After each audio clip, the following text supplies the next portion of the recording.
ये बताइएगा कि रात को 12 साढ़े 12 बजे तक कमेटी बैठी, फैसला क्या हुआ था?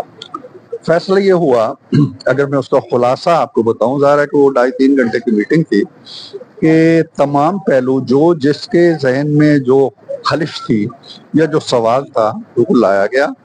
हुकूमती नुमाइंदों ने, डिप्टी प्राइम मिनिस्टर साहब ने, डार साहब ने उसके जवाब दिए, आजम नज़ीर तारा ने बड़ी तफसील से ब्रीफ किया, और इस तरह से एक कैथारसिस हुआ। कोई सवाल ऐसा नहीं है जिसका जवाब सामने नहीं आ गया, नंबर एक। दूसरा हासिल ये था इस कमेटी का, जो मैंने गैदर किया कि जो हमारे नंबर गेम में, नंबर की हद तक हमें कोई अब मसला नहीं है।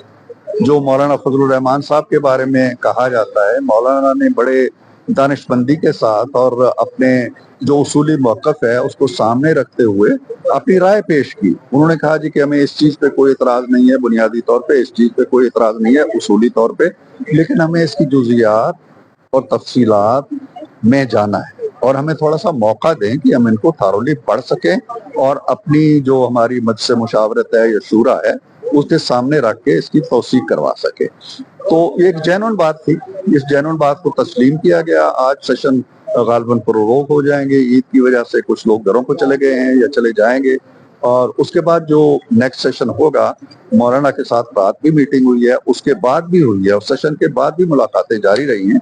तो होपफुली ये सारी चीजें बड़ी एमिकेबली तय हो जाएंगी, जो कि 90% हो चुकी हैं। जुजियात में मामला अटका हुआ है और मोहलत पे मामला अटका हुआ है, तो ये बहुत जल्द तय होगा। गफूर हैदरी साहब ने कहा कि हमें 1 महीना चाहिए ये मसवदा पढ़ने के लिए। 1 महीना हो, 15 दिन हो, मेरी बात वही है कि उनको उसूली तौर पे एतराज नहीं है।